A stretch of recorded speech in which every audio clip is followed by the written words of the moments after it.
Alright, my name is Devon Hendricks. I am here today to do my TED Talk. I go by the name GQ De La Cruz. Yes, that is my nickname. Sorry I look crazy right now. I'm at work. I work a lot. I am in Goodwin for my master's degree in organizational leadership. However, this class is OL510. It was a great class. I really loved the class. It actually opened my eyes to a lot of things I want to do with my future, especially with the topics I want to talk about today. I want to talk about prison reform. I want to talk about gang violence. I want to talk about poverty in the urban community. I want to talk about prison reform, poverty in the urban community. What was the last one? Gang violence. Sorry, I had to think about it. My computer died, so I'm trying to do this off the top of my head. Bear with me, please.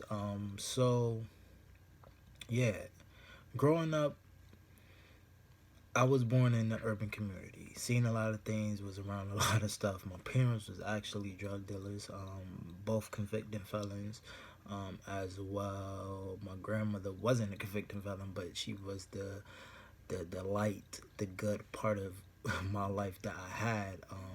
She was more into church and stuff like that. I wasn't in the system as a DCF kid, but my parents was a part of my life, and my grandmother raised me. She actually raised all my mom kids, and that includes my older sisters and my twin sister. Um, but growing up,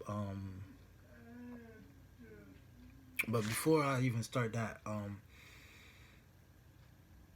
why I chose this topic, because it's kind of personal towards to me as being a black male in this community, and trying to make a better lifestyle for myself. It wasn't easy.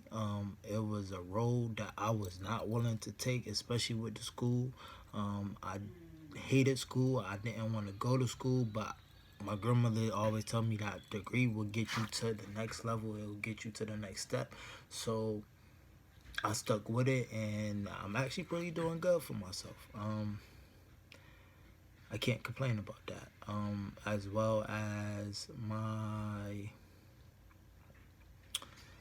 focus is on actually getting information out to communities and being a resource, I should say, and being an advocate for those who can't really advocate for themselves or don't even know what's out there, what kind of services that could help them along the way. Um, Especially with the urban community, you see a lot of poverty, you see a lot of abandoned houses, you see a lot of people that's asking for change or begging for change. You see a lot of people that commit crimes to go to jail just because they don't have a place to live in the winter. You see middle class workers that work their butts off, get laid off, and become homeless. And this has happened on a regular day, on a daily basis. And you gotta understand, there's a lot of people out there that don't have a place to stay or are in a shelter and trying to get back on their feet, but it's hard for them.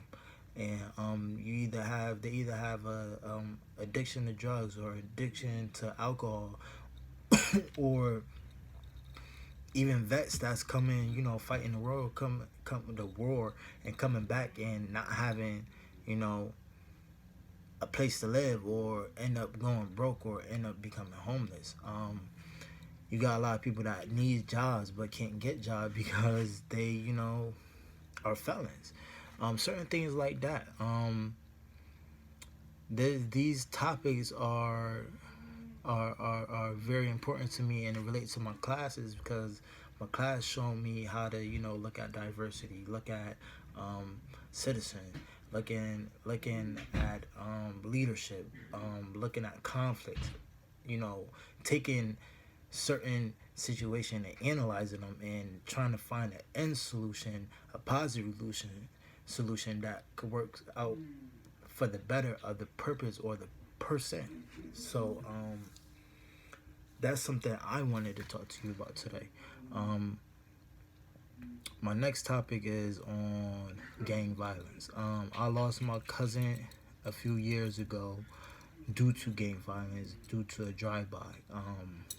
he's also a twin, and this is my first cousin actually. So it was hard for me to see that happen, or witness that happen, because he was young. He didn't really get to live his life. He was 16 at the time. I just lost my father a couple of months before that. Before that situation happened, he was supposed to move to Atlanta. Actually, the day after this happened. So he didn't get to finish high school. He didn't really get to walk across stage, and he didn't really get to live the life that he wanted to live, and it got taken away from him just all because somebody wanted retaliation for something else, and he just got in a crossfire of being an innocent bystander coming home from the basketball gym. So at the end of the day, it's like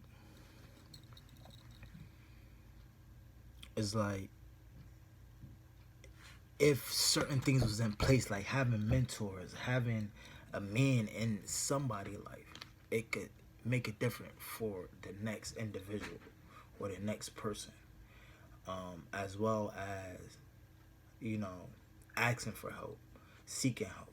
It doesn't matter if you're white, black, Puerto Rican. It doesn't matter. None of that matters.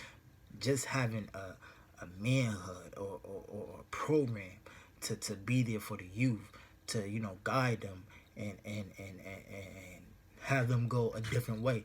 And sometimes it doesn't work. That necessarily doesn't work all the time, which is understandable. But at least at the end of the day, you can say you done tried, or something already is in place. You know what I'm saying? It happened. It just so happened it didn't work out for them, but at least we tried. We can't save everybody, because everybody can't be saved. But at the same time, trying to make it different, trying to be a mentor, trying to step up and be a part of somebody's life that actually need it, can do great justice. As well as prison reform. Let's talk about that. A lot of people who come home from jail, that's coming home from jail, that just going not to the halfway house, going straight home from jail, they tend to lack of certain resources to get back on their feet. They probably come home to nobody. They probably come home to a family but can't get a job because they're felon. Or so what they do, turn back to the things that parked them in there. You get what I'm saying? So it's a lot that comes with that. You go to the halfway house, you can get a job and recommendation. You could get a sponsor to sponsor you a place to live at, to get you on your feet, to do what you need to do. I done seen it done. A couple of my homies did it. Fortunately, I was one of the ones that lucked up and never been in jail. But all my homies that been in jail got a job, got a place to stay, got a car, because one, they had a person like me in their life to push them to see certain things like that. But also, they did it on their own because they had the willingness, and they needed that extra push, and they needed that extra information, but never would have got it if they didn't go to the halfway house, or never would have really got it if they didn't have brothers looking out for them, trying to put them on to something. But you got people that really don't have that niche, or have that background, or that support system to get them to the next level.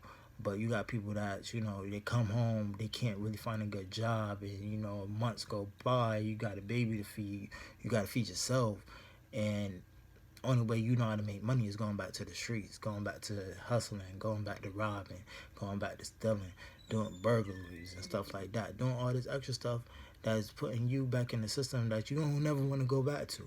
So it's like, how can I prevent that from happening when I don't have nobody to help me? It makes sense. And that's what I want to kind of do in my life. I want to be a source, to be an advocate, to be a resource for people that need this type of help. You got people that's poverty, homeless. You got people that need guidance. You got people that that need a counselor. You got people that needs to vent. You got people that, that's hooked on drugs, that want to get off on drugs, that want to get back to their lifestyle that they used to have, that got kids that DCF done took because of their drug addiction. You got people that really want to, expand and get their life right, but they don't know how to. And that's where I come in. So I want to set myself up as a leader to try to get as many people to work with me to get the community back together how it's supposed to be, and not separated everybody for themselves, every man for themselves. This class taught me a lot about it. This class gave me a good solid foundation where I want to go in life. I'm not quite there yet, but at the same time, it really put me in a leader perspective and trying to run a business, trying to open up my mind to see where the problem at, to focus and channels on that problem, to get to the bottom of the root and to help one another, help the next person. I don't want to get to the top and be like, nah, I ain't gonna bring nobody else up. I want to be that person that brings you up, that builds you up, that gets you there to the next level of where you need to be at in your life. My time is running short here, and my camera cannot hold any more storage. So I wish I could have went farther, and I wish I could have talked about it way more into depth. But I can't because I have a 15-minute time limit, and this right here is at 11:30 right now. I feel like I'm missing a topic. I'm not really too for sure. I talked about prison reform. I talk about gang violence. I talk about urban. I forgot the last one. I'm sorry, but my computer died, so I can't really, really talk about it real quick. But yeah, I hope you like my TED Talk. I hope you understand where I'm trying to go with my TED Talk. And I appreciate you guys for watching. Thank you. Have a blessed day.